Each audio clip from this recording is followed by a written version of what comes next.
네, 여러분 안녕하십니까?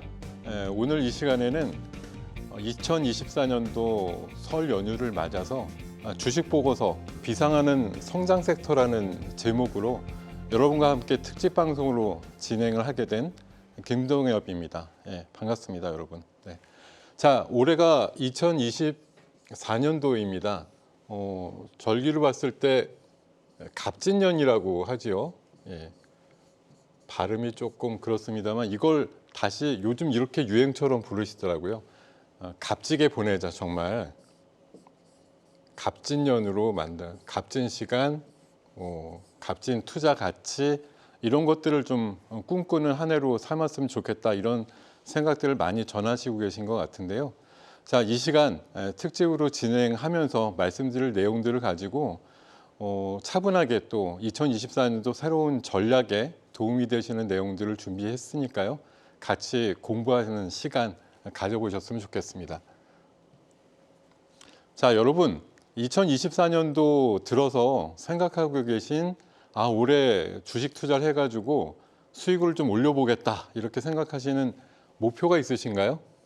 나 어느 정도 목표 세워야지, 더블을 한번 해보겠다, 이런 분들이 있을 거고, 난 차분하게 10% 20% 정도라도 올랐으면 좋겠어, 이런 다양한 생각들이 있으실 텐데요.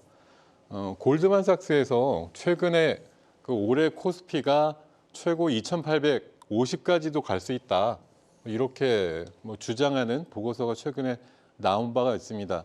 최근에 주가 흐름이 한 2,500대에서 600대 사이 정도이기 때문에 2,850을 간다고 하면 원화 기준으로 수익률이 약 14% 정도 나올 수 있을 거라고 하네요. 어때요, 여러분? 14% 정도의 수익이면 만족하시겠습니까?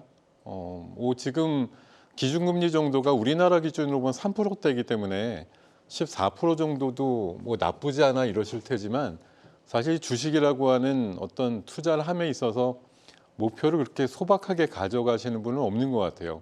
근데 소박하지 않은 목표를 달성하기 위해서는 또 비상한 준비를 하셔야 되거든요. 오늘 아까 제목으로 말씀드린 게 비상하는 성장 섹터라고 말씀을 드렸는데, 그만큼 시장에서 또 남다르게 움직이는 업종이나 섹터에 대해서 더 주안점을 가지고 비중을 키우시고 조절을 잘 하셔서 결국 원하시는 목표를 달성하셨으면 좋겠고요. 그런 어떤 성장형 섹터를 찾아보는 시간으로 오늘 이 시간을 준비를 해봤습니다. 자, 목표 수익을 각자 작게는 10%에서 100%까지 다양하게 갖고 계실 텐데요. 이 수익을 위해서 과연 어떻게 해야 될까, 이런 부분을 이제부터 다뤄보도록 하겠습니다.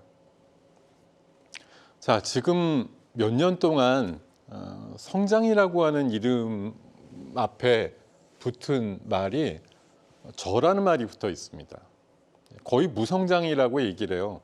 작년도 기준으로 우리나라 GDP 성장률이 1%대 중반 이 정도밖에 안 됩니다. 잘 나간다고 하는 미국도 작년도에 아직 확정은 아니지만 연율로 보면 2.5% 정도 내외거든요.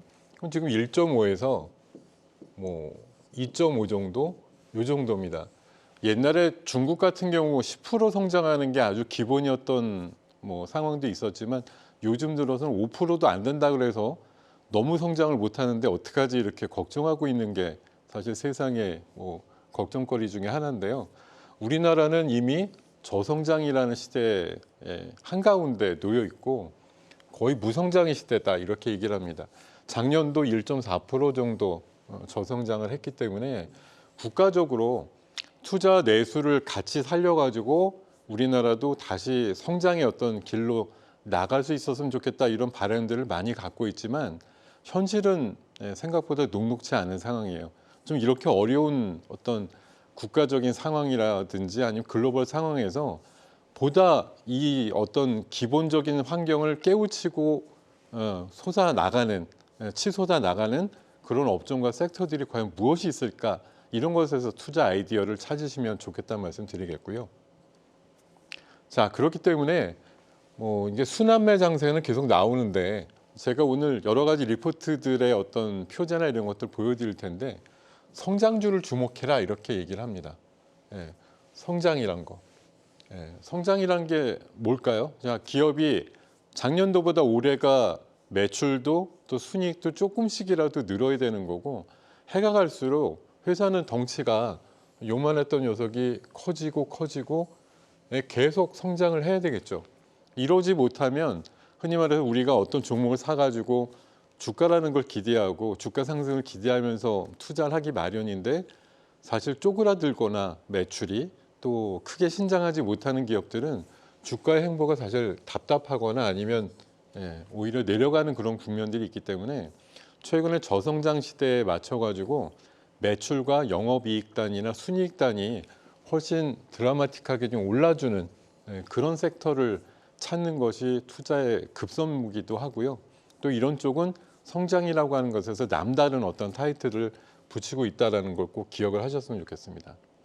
자, 제가 성장의 종류를 여러 가지 기준이 있겠지만, 저는 인간의 심리와 욕구에서 성장이라고 하는 어떤 많은 투자 아이디어가 생긴다고 생각을 하고 있고요.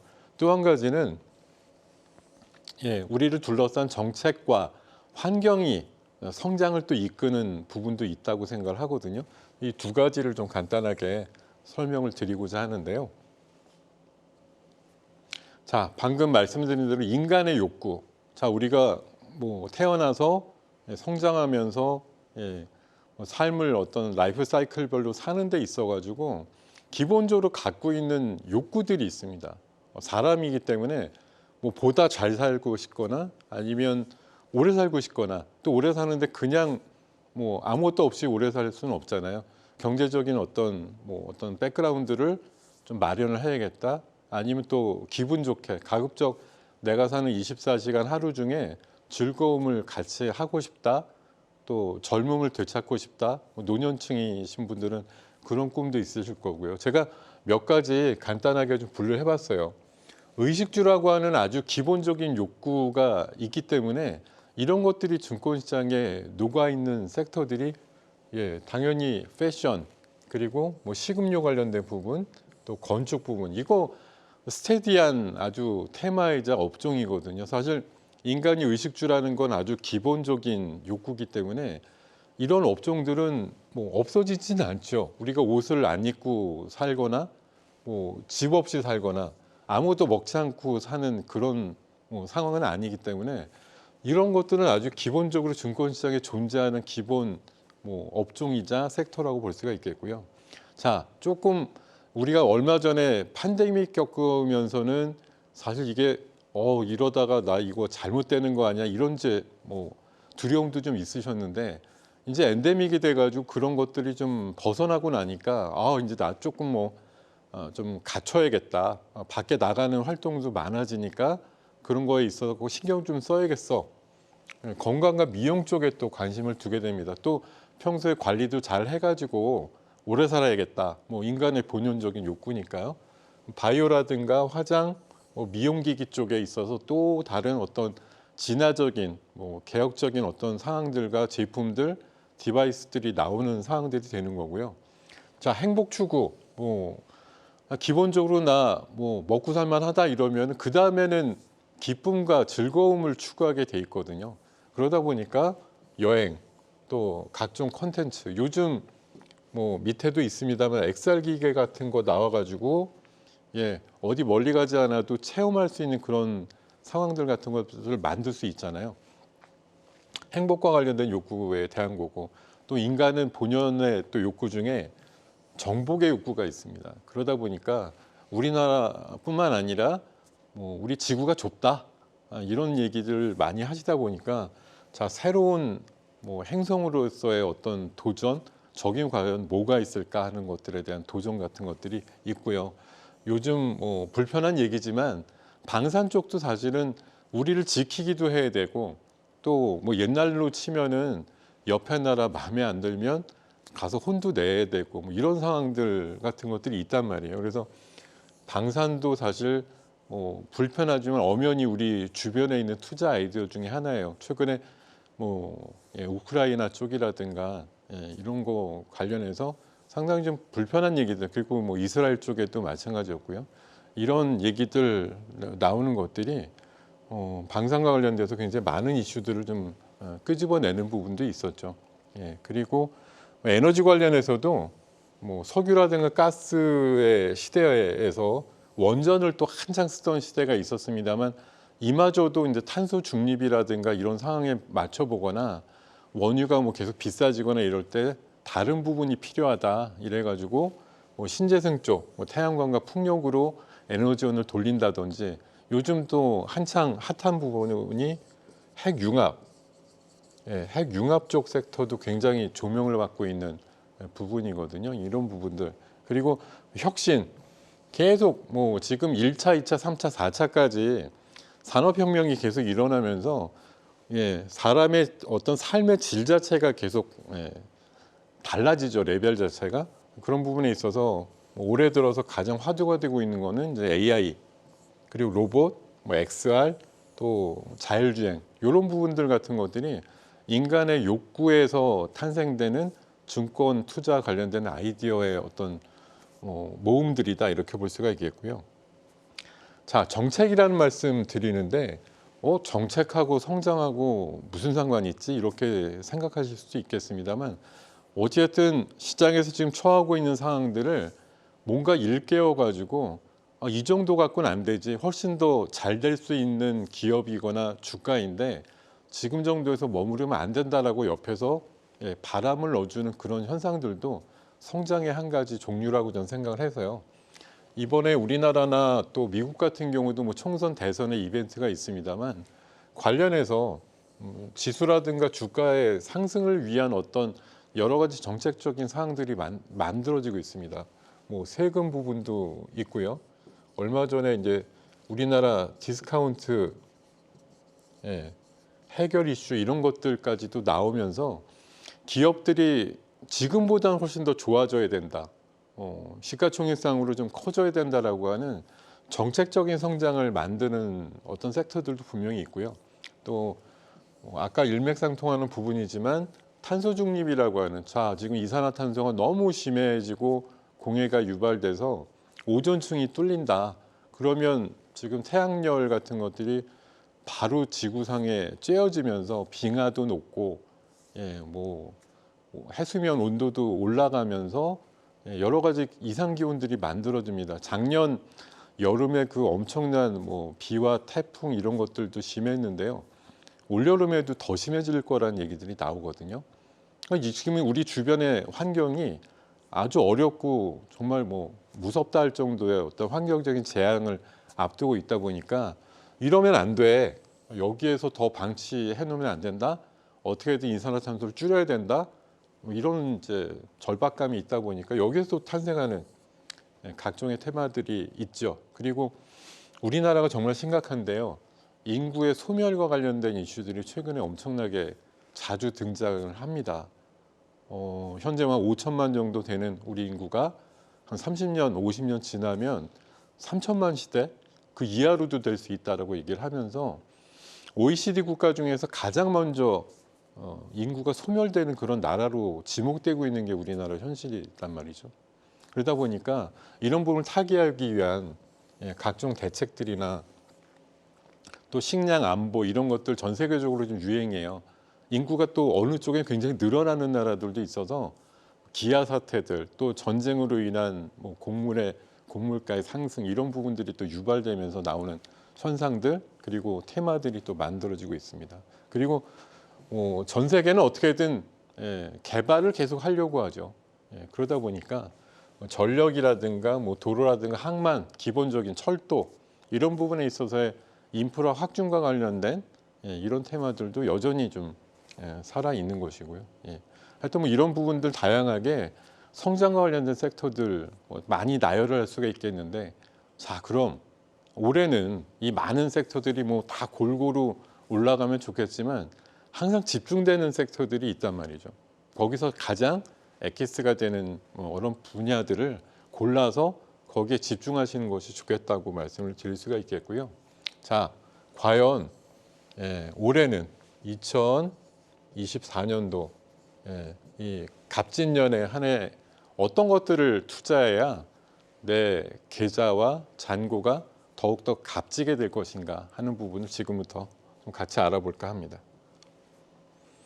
자, 뭐 어렵지 않게 연초부터 각종 미디어나 나오는 뉴스들 또 전문가들이 주장하거나 뭐 내세우는 예상하는 그런 연초 주도주라고 하는 부분은 친절하게 안내가 돼 있어요.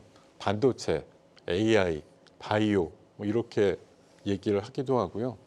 10년 주기로 반도체 시장이 반등한다 이렇게 돼 있고 특정 제품이 아니라 AI 자체가 뭐 성장을 주도하는 핵심 아이디어다 이렇게 얘기를 합니다. 여기서 지금 공통적으로 나오는 단어가 뭐죠? AI입니다. 뭐 인공지능이라고 이제 보통 표현하는데 이게 작년도에도 있었어요. 챗 GPT로 시작됐던 뭐 AI 개념이 근데 이게 해가 갈수록 더 확대되고 많은 글로벌 기업들 간의 경쟁을 통해 가지고 시장이 빨리 개화하고 또 이게 산업적으로 커지는 그런 면들을 가시화하다 보니까 작년에 잠깐 이러고서 말 어떤 사그라질 테마가 아니고요. 앞으로 인류에 있어서 굉장히 큰 역할을 할 수 있는 것이 바로 AI다 이런 얘기들을 많이 하면서 해가 넘어갔지만 올해 더 본격화될 어떤 핵심 테마다 이렇게 주장들을 하거든요. 예, 지금 AI 시대는 방금 말씀드린 대로 글로벌 빅테크들이 서로 경쟁을 합니다. 뭐 구글도 있고 애플도 있고 또 기존에 또 구글의 어떤 검색 기능을 넘어서려고 하는 뭐 마이크로소프트 또 인공지능에서는 올라가다 보니까 지금 애플하고 MS랑 마이크로소프트랑 지금 서로 시가총액 경쟁을 하고 있죠. 서로 1, 2등 할 정도로 다투고 있기도 하고 또 삼성전자 같은 경우도 그 아이디어의 제목을 모두를 위한 AI다라고 해가지고 전 인류 모든 사람이면 같이 보편적으로 쓸 수 있는 인공지능의 어떤 디바이스라든가 서비스 같은 것들 하겠다 이렇게 주장들을 해요. 자, 주도와 유행이라고 하는 건 사실 어떤 개인보다는 이런 시장과 세상을 선도하는 기업이나 그룹들이 만들어가는 겁니다. 전기차 같은 것도 마찬가지죠. 뭐 환경을 위한다 이런 이제 전제가 붙으면서 내연기관차 갖고서도 뭐 충분히 시장은 있지만 이걸 전부 전기차로 바꿔야 돼. 이런 이제 진행들이 지금 한창 되고 있거든요. 뭐 중간중간에 지금 전기차가 좀 덜 팔려요 이런 얘기도 있습니다만 길고 큰 흐름으로 보면 내연기관차 흐름에서 전기차로 넘어가는 건 뭐 각각의 몇 개 그 선도되는 자동차 업체들이 뭐 이끌고 가는 면도 있지만 또 일부 뭐 정치라든가 이런 세력에서도 꼭 필요하다. 또 인류의 미래를 위해서는 꼭 필요하다. 이런 큰 그림이 아직 뭐 벗어난 건 아니거든요. 그런 흐름이 도도하게 있는 것처럼 AI도 인류에 있어서 굉장히 혁명적인 어떤 재료로서의 영향을 계속 갖고 있다라고 보시면 될 것 같아요. 자, 지금 AI를 우리 여러 다각도로 뭐 1년째 지금 막 분석을 하면서 이쪽이 좋다, 이쪽이 좋다 이런 얘기들 많이 나오고 있는데 저는 크게 하드웨어 부분하고 소프트웨어 부분이 있다고 생각해요. 그래서 지금 뭐 HBM이라고 하는 고대역도 메모리는 몇 달째 시장의 주도 역할을 길게 하기도 했었고요. CXL이라고 하는 분야, 칩넷이라고 하는 패키징, 그리고 온 디바이스, AI를 각각의 이 작은 어떤 디바이스 안에다 심어가지고 자체 작동을 하게 만들자 이러면서 올해 나온 게 온 디바이스 AI 개념이 되겠고요. 작년도부터 이제 굉장히 난리 났던 GPT 스토어 부분하고 다중 언어 모델 뭐 이런 것들을 이제 통칭해서 소프트웨어군으로 볼 수가 있겠고요. 서로 지금 뭐 경쟁도 하고 또 보완도 하면서 여기에서 각종 뭐 종목들이나 또 어떤 섹터들이 만들어지고 있거든요. 제가 간단하게 뭐 AI 쪽 관련해서 이런 뭐 몇 가지 방금 말씀드렸던 섹터별로 최근뿐만 아니라 뭐 작년부터 해서 한 1년 정도 장기적인 성과나 주가적인 어떤 뭐 모습들을 보여주는 것들을 대표적으로 이렇게 좀 꼽아봤습니다. 있어요. 근데 지금 요즘 들어와서 이제 한 1년쯤 되다 보니까 이런 하드웨어다, 소프트웨어다 이런 쪽에 직접적인 우리나라 같은 경우는 사실 소프트웨어는 구글이나 마이크로소프트를 쫓아가기 어려우니까 상대적으로 반도체 부분에 특정을 해가지고 AI 기능을 만들 수 있는 그런 것들 원활하게 연산으로 돌릴 수 있는 그런 반도체 쪽이나 칩 쪽에 이제 주로 관련된 것들이 많이 이제 우후죽순 올라가는 측면인데 요즘 들어선 약간 좀 목에 찼다고 할까요? 예, 종목들의 움직임이 좀 둔탁해지기도 하고 많이 올랐다는 그런 인식이 좀 많기 때문에 그냥 우리가 앞으로 AI를 얘기할 때 칩 관련주 아니면 언어 모델 관련주 이런 식으로 쓸 게 아니라 이 AI 시대의 앞과 뒤에 포진하고 있는 어떤 AI 시대가 완성되기 위해서 꼭 필요한 전방과 후방 산업에 대해서 조금 더 넓게 폭넓게 관심을 가지는 것이 중요하다라고 말씀을 드리겠습니다. 자, 그래서요. 저는 AI 시대에다가 플러스 알파, 그냥 AI 시대 자체보다도 이걸로다가 뭘 할 건데 아니면 이게 또 원활하게 되기 위해서 뭐가 필요한 건데 이런 부분에 조금 더 집중을 하셨으면 좋겠다는 말씀을 드리면서 전 세 가지 섹터를 올해 굉장히 성장할 수 있는 대표적인 성장 섹터로 좀 꼽아서 말씀을 드리고 싶습니다. 하나는 에너지 섹터이고요. 두 번째로는 디지털 헬스케어 부분이 되겠고 메타버스라고 하는 3년 전쯤에 한번 굉장히 유행을 탔다가 팬데믹 때 좀 많이 사그라졌었는데 다시 재점화되고 있는 그런 섹터라고 생각이 들기 때문에 수많은 성장 섹터가 있지만 저는 이쪽에 포커스를 맞춰서 좀 설명을 드리도록 하겠습니다. 자, 먼저 에너지 섹터인데요. AI라는 게 여러분들 가끔 검색을 통해서 그 AI 어떤 대규모 언어 모델 같은 데다가 챗 GPT 같은 데다가 한번 뭔가 작동을 시켜 본다고 하면 그게 슈퍼컴퓨터라든가 데이터 센터의 어떤 그 엄청난 컴퓨터들이 연산을 하면서 엄청난 열과 전기를 잡아먹는 현상들이 나온다고 하죠. 그래서 엄청난 규모의 데이터 센터도 필요합니다만 칩들도 엄청나게 많이 들어가게 돼요. 결국은 발열과 전기란 부분들이 엄청나게 들어가게 됩니다. 지금 우리나라가 용인과 평택을 기준으로 해서 그 반도체 클러스터를 엄청나게 크게 만들려고 지금 계획을 이미 발표를 했는데 거기에 들어가는 그 산업단지의 전기만 하더라도 원전 7기 정도의 부분이 필요하다라고 얘기할 정도예요. 그만큼 전기가 많이 들어갑니다. 전체적으로 보면 한 10개는 더 줘야 된다 이런 얘기가 나오고 있거든요. 거기다가 전력 수급 쪽에 있어서는 사실 이번에 그 러시아와의 어떤 분쟁을 통해 가지고 유럽 쪽이 작년도 재작년에 에너지 위기를 엄청나게 보였었죠. 그러면서 유가나 가스값이 엄청나게 올라가고 고통받는 그런 상황들이 나오다 보니까 동유럽, 서유럽 가리지 않고 원전에 대한 수요를 굉장히 끌어올리고 있어요. 지금 체코 원전 같은 경우도 2+2라 그래서 최대한 4기까지 지금 수주를 하려고 계획하고 있는데 이게 사실 지금 우리나라랑 실질적으로 프랑스 2파전이라고 얘기를 합니다. 이게 만약 우리나라 쪽으로 오게 되면 거의 한 30조 정도의 어떤 건설 참여가 가능할 정도로 굉장히 큰 어떤 프로젝트라고 볼 수가 있겠는데요. 지금 각 나라들이 재생, 신재생 이런 걸 통해 가지고 풍력도 열심히 인프라 깔고 태양광도 열심히 하고 있습니다만 아직까지 그런 에너지원의 좀 불확실성, 불충분성 이런 것들 때문에 원전으로 많이 회귀가 되고 있어요. 그러다 보니까 얼마 전에 COP28이라고 하는 회의에서 한 23개 나라가 2050년까지 현재 원전의 발전량을 3배 정도 늘리겠다 이렇게 협의를 본 바가 있거든요.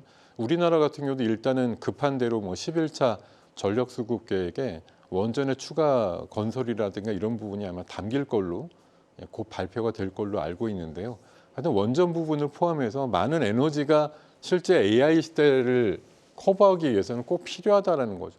그냥 우리 AI만 하면 돼 이게 아니라 AI가 진짜 우리나라뿐만 아니라 전 세계적으로 통용이 되기 위해서는 그만큼의 에너지가 꼭 필요하다라는 얘기를 드릴 수밖에 없어요. 예, 그러다 보니까 최근에 우라늄입니다. 우라늄. 예, 우라늄인데 우라늄 가격이 요새 몇 년째 고공행진을 의외로 벌이고 있고요. 카메코라고 하는 뉴욕에 상장돼 있는 이 우라늄 광산이라든가 이런 것과 관련된 기업인데 뭐 10년 데이터로 사상 최고치 나올 정도로 우라늄과 관련된 뭐 원전의 가장 발전원이 되는 소재죠. 이런 것과 관련된 기업들의 주가나 우라늄 실제 가격 자체가 이런 식으로 올라가고 있다라는 거. 그러니까 우리나라가 직접적인 어떤 원전 같은 경우는 아까 2파전이라고 말씀드린 것처럼 상업화할 수 있는 원전 그리고 이제 조금 더 확대돼서 SMR 소형 모듈 원자료를 상용화해서 만들 수 있는 나라가 사실 그다지 뭐 서방 세계 기준은 없다. 뭐 끼케야 미국이나 뭐 프랑스, 예, 우리나라 정도. 그 중에 또 가장 최근에 뭔가 만들어 본 나라 같은 경우는 우리나라 정도이기 때문에 굉장히 앞서가는 기술력을 사장하지 않고 이것들이 AI 시대를 앞당기는 총화가 됐으면 하는 그런 바람이 있고요. 다음으로 디지털 헬스케어입니다. 자, 이게 디지털 헬스케어 뭐 쉽게 하면 그 폰과 연동되어 있는 뭐 이 워치 같은 것들이나 앞으로 얼마 전에 이제 비상한 관심을 보였다고 하는 뭐 이건 링 형태 반지죠. 반지 형태인데 거기에서 여러 가지 신체적인 어떤 데이터를 수집해 가지고 그것들을 바탕으로 해서 어떤 질병이나 이런 것들을 미리 좀 사전으로 예측할 수 있는 그런 것들이 만들어진다고 하면 좋지 않겠느냐 하는 거고요. 일단 디지털 헬스케어 시장의 전방 추이가 2027년 정도 되면 5천억 달러 정도 우리나라 돈으로 환산하면 한 650조 정도 시장이 된다고 해서 굉장히 크다라고 볼 수가 있고요. 디지털 헬스케어의 또 하나 축이 원격 진료예요. 비대면.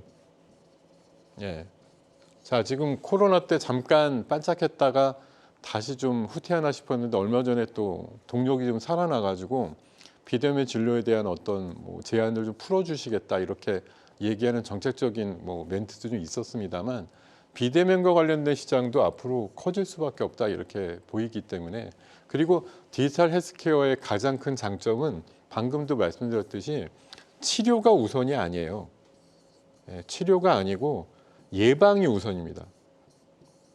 우리나라 같은 경우는 건강보험이 잘 돼 있는 편이라서 뭐 낮은 비용만 내고도 치료가 가능한 부분들이 많은데 특히 서구권, 특히 미국 같은 데는 어떻습니까? 뭐 아름아름 듣기에도 뭐 하나 간단한 수술하려고 해도 보장되는 보험이 없으면 1,000만 원, 2,000만 원 우습게 부를 정도로 의료비가 굉장히 많이 들어간다. 그러니까 이런 것들을 기기 같은 것들을 착용해 가지고 사전에 뭐 2, 3기쯤 됐을 때 발견될 걸 1기 정도에 알 수 있는 그런 이제 체계들이 갖춰지면 그만큼 치료 비용을 아낄 수 있다라는 거기 때문에 앞으로 예방 목적의 어떤 디지털 헬스케어는 분명히 성장할 수밖에 없다라는 것이고요.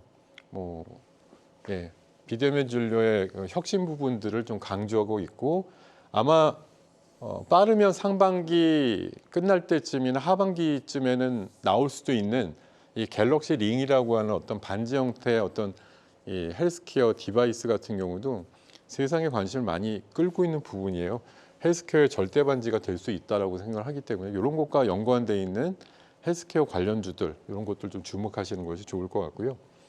그 다음으로 메타버스인데 메타버스 3년 전에 한번 엄청나게 파장을 일으켰다가 다 내려왔거든요. 뭐 고점 대비해서 한 8, 90%씩 빠지고 엄청나게 주가 조정들이 있었는데 여전히 최근 보고서들을 감안해서 봐도 2030년도에 여전히 엄청난 시장이 열릴 거라고 얘기를 하고 있습니다. 아직도 670조 정도 약 한 6년 정도 뒤면 엄청난 시장이 열릴 거야 이렇게 전망하는 보고서 아직도 유효하게 나오고 있거든요. 그러다 보니까 최근에 뭐 이런 메타버스를 구현할 수 있는 기기들 이런 것들과 관련된 어떤 기대값들이 굉장히 높아지는 가운데 얼마 전에 애플에서 지금 뭐 모델이 쓰고 있는 이런 형태의 고글 형태의 어떤 디바이스 같은 거를 비전 프로라고 해갖고 내놨는데요.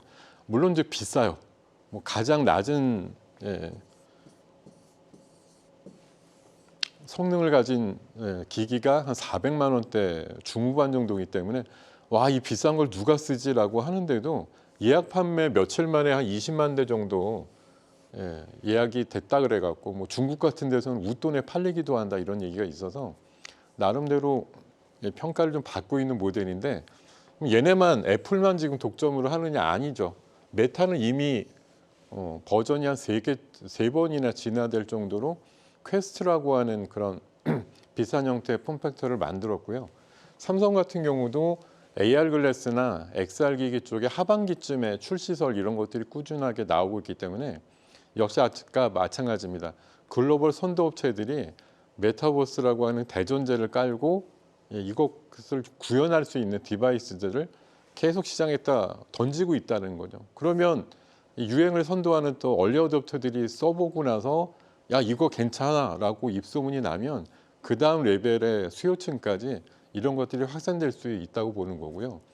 삼성이 작년도, 재작년도 계속 그 주주총회 때 뭘 가지고 먹고 살 거야 이렇게 얘기할 때 삼성이 그 2022년도 때 그 주주총회 때 얘기한 게 있어요. 신사업으로 로봇하고 메타 이 두 가지를 얘기했던 걸 저는 뭐 지금도 기억을 하는데요.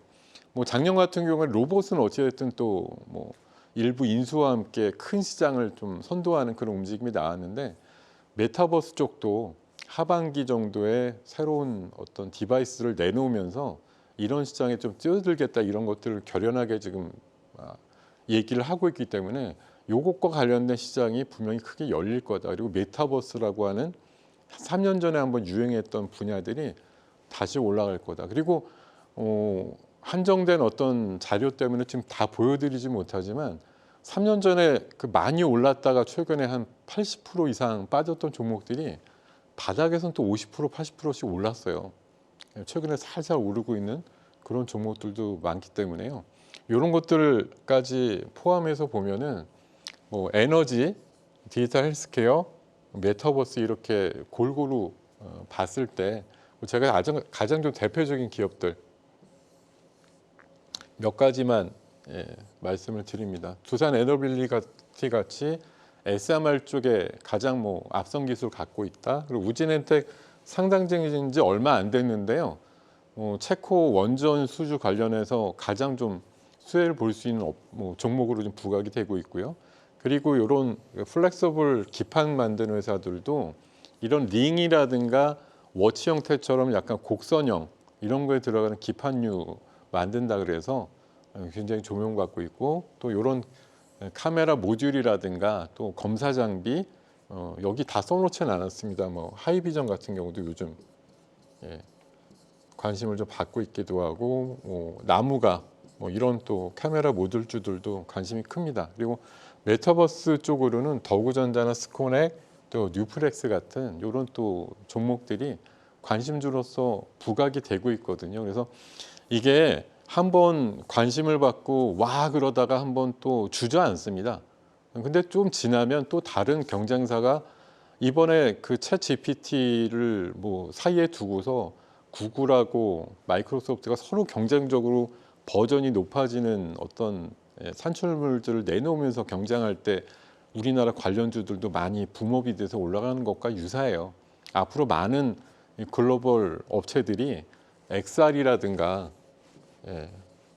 뭐 AR이라든가 이런 거 관련된 여러 가지 디바이스들을 내놓으면서 메타버스의 어떤 꿈을 다시 한번 실현하기 위한 그런 노력들을 많이 할 거라고 보기 때문에 AI 시대 아까 말씀드린 것처럼 잘 되려면 뭐가 필요하다? 에너지 꼭 필요하고 이런 걸 가지고 궁극적으로 뭘 할 건데 디지털 헬스케어 부분이 커질 수 있다는 거 그리고 메타버스라고 하는 분야도 앞으로 AI가 접목이 돼가지고 훨씬 더 시장이 커질 수 있다는 거에 주목하시는 그런 투자 아이디어를 좀 가져오셨으면 좋겠고요.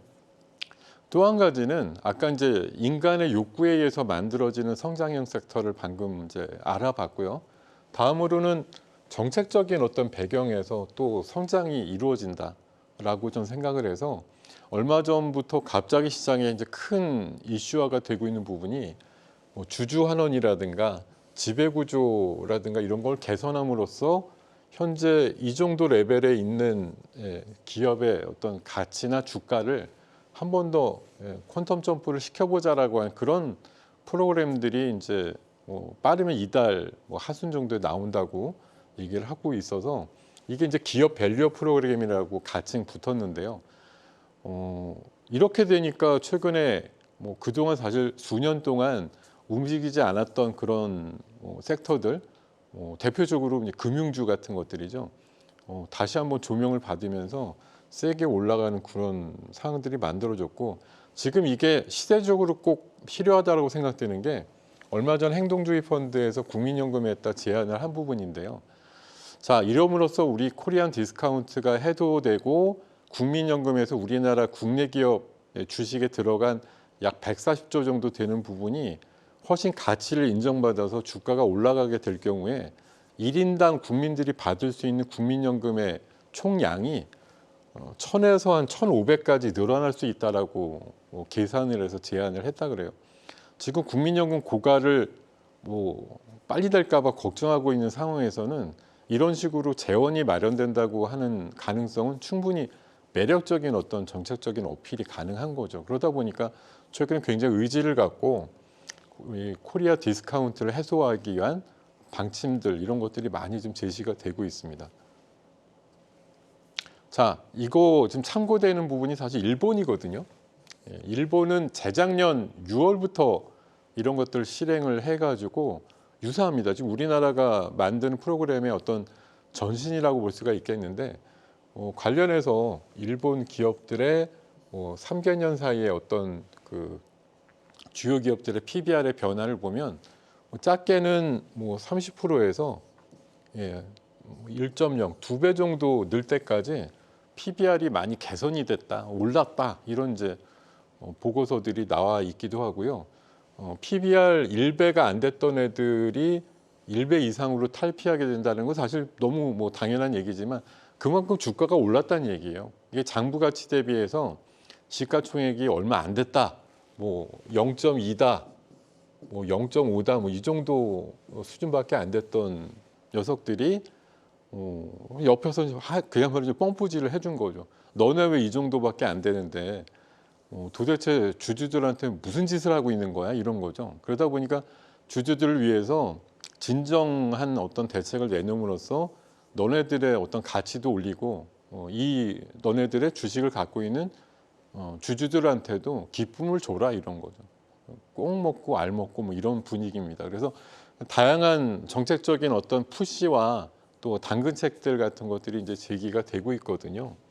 그래서 이번에 얼마 전에 실적 발표한 메타라고 한 페이스북이죠. 이 회사 같은 경우가 얼마 전에 하루에만 주가가 20% 올라가는 일이 있었는데 실적이 좋은 것도 있었지만 배당하고 자사주 500억이 원이 아니고요. 500억 불입니다. 상당히 큰 금액을 자사주로 사겠다 이렇게 천명한 다음에 하루에 20%가 올라가서 500억 사겠다고 했는데 하루에 시가총액이 2천억 불이 올라갔다고 얘기를 합니다. 그리고 주커버그라고 하는 이 창업자가 갖고 있는 지분 가치도 거의 반나절 만에 30조 이상 늘었다 이런. 그러니까 이게 하나의 샘플이에요. 야, 자사주 많이 사고 배당 많이 하면 시장에서 이렇게 주가를 엄청나게도 올려주는구나 하는 것들을 보여줬으니까 이런 것들의 샘플을 보아하니 우리나라도 기업들을 독려해 가지고 배당도 좀 예전보다는 많이 주고 또 자사주도 가능한 사거나 또 심지어는 이제 소각까지 해주면 더 좋지 이런 이제 얘기들을 많이 하고 있는 것이죠. 자, 기업 밸류 프로그램 상반기 최대 테마주로서 급부상하고 있다. 약간 인위적인 부분이 우려되는 부분도 있지만 우리나라의 역사적인 코리아 디스카운트의 하나가 사실 다른 심지어 동남아 주식들보다도 가치 대비해서 주가가 너무 형편없다, 시가총액이 너무 작다, 이런지 우려들이 많은데 몇 가지 이유가 있었어요. 뭐 지정학적 리스크도 있었지만 대표적으로 뭐 미국 기업하고는 정말 상대가 안 될 정도로 배당에 굉장히 짜기도 하고 기업에 돈이 많아도 이걸 뭐 주주를 위해서 쓰겠다 이런 생각들을 잘 실행을 안 하다 보니까 그런 상황에서 주주들한테 보여주는 게 없다 보니까 이 회사를 이제 높게 못 봤던 것인데 이런 것들을 좀 노력을 하게 되면 시장에서 알아주지 않겠느냐 그런 생각들을 하게 된 거죠. 그래서 골드만삭스가 뭐 얘기하는 2,850이라는 것도 그 보고서 내용을 보면은 그런 부분들이 많이 포함이 돼 있어요. 그러니까 코리아 디스카운트에 대한 부분을 좀 정부에서 사실 요즘 세금 부분 많이 건드리고 있잖아요.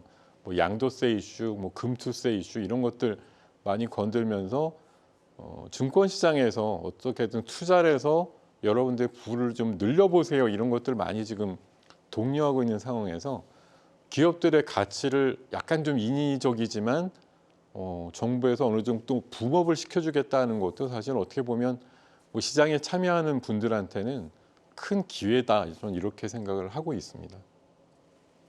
자 이렇게 지금 뭐 다양한 리포트들 기업 밸류 프로그램의 어떤 수혜를 받거나 주 뭐 대상이 될 수 있는 그런 기업들을 이렇게 뭐 PBR이라고 하는 그 장부 가치 대비해서 시가총액이 1배가 안 되는 되게 좀 싸게 보이는 그런 종목 중에 주주가치 제고, 배당도 좀 넉넉하게 하면서 자사주도 사줄 수 있을 만한 그런 뭐 현금성 자산이 있는 회사들 이렇게 좀 구분을 해놓고 막 리스트업을 많이 해요.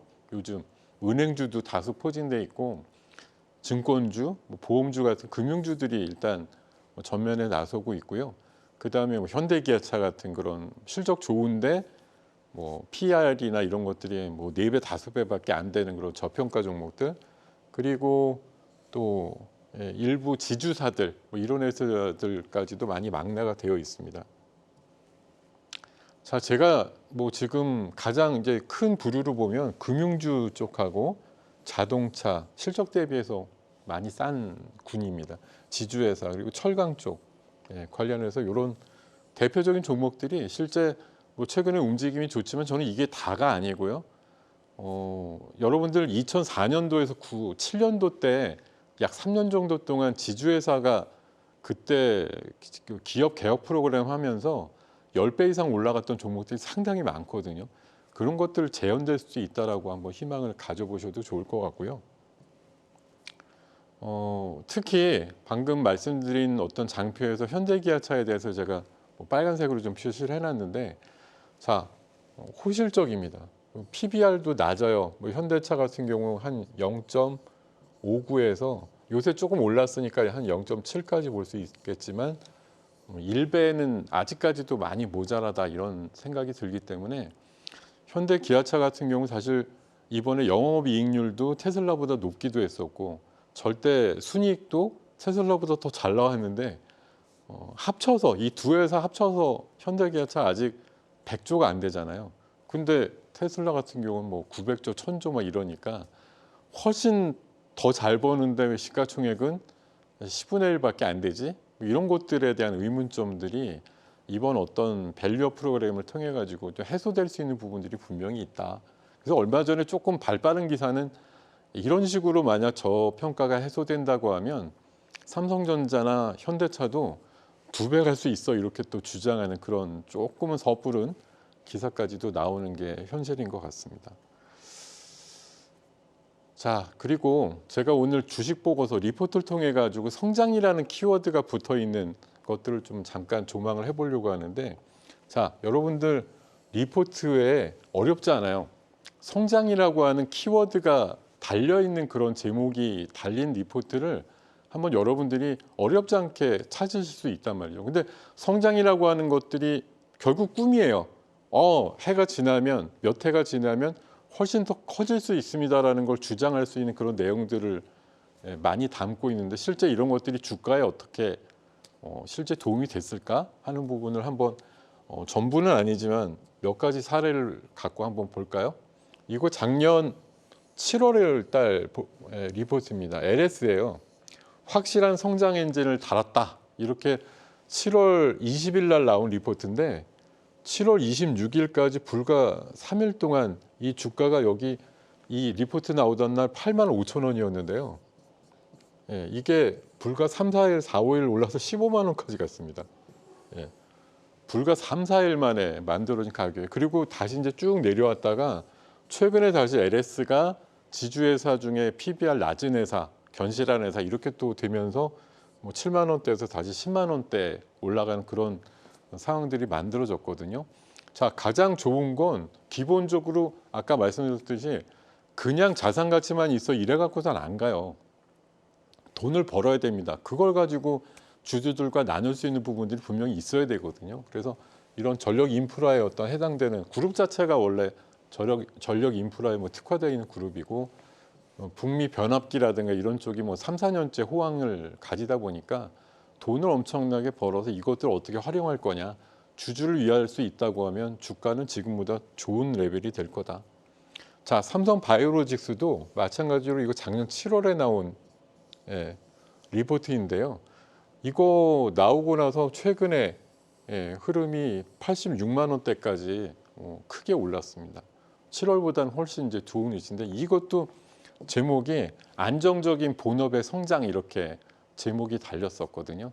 그러니까 성장이라고 하는 말이 붙어 있는 게 은근히 사람들한테 기대값을 가진다라고 보시면 될 것 같고요. 그런 의미에서 2월 달에 들어서 최근에 성장이라고 하는 어떤 키워드를 붙여서 나온 대표적인 기업이 현대로템, 계속되는 이익 성장과 관련된 제목을 붙여서 나왔고요. 현대위아도 성장 잠재력은 확대되고 있다 이렇게 얘기를 하고 있으니까요. 이런 기업들도 뭐 아까 제가 7월 달 리포트를 갖고 한 6개월 지나서 보니까 상당히 많이 진행이 됐다 이렇게 보셨듯이요.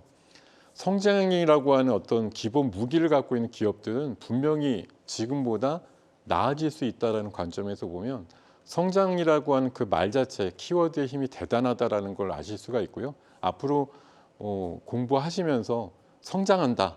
워낙 저성장, 무성장 시대이기 때문에 성장할 수 있다. 다른 어떤 경쟁회사보다 다른 업종보다 더 크게 성장할 수 있다라는 게 주가의 어떤 상승으로 연결된다. 이렇게 믿으셔도 되겠다라는 말씀 드리겠습니다.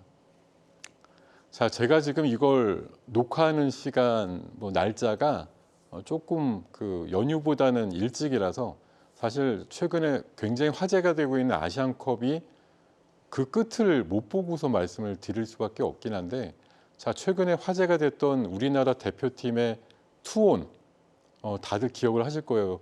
감동스러운 장면이 많이 연출이 됐는데, 자, 성공 투자도 마찬가지인 것 같아요.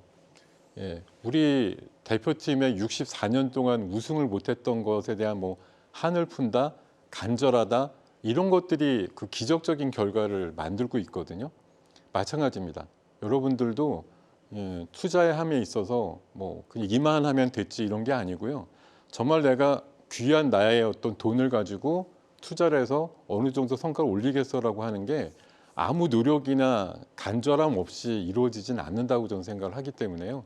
여러분들이 조금이라도 그 전에 조금 힘들고 이러시더라도 절대 포기하시거나 꺾이지 않으시면 좋겠고요. 앞으로 힘들더라도 나는 분명히 성장하는 섹터를 기반으로 해서 내 계좌를 키울 것이다. 키울 거야 말 것이다.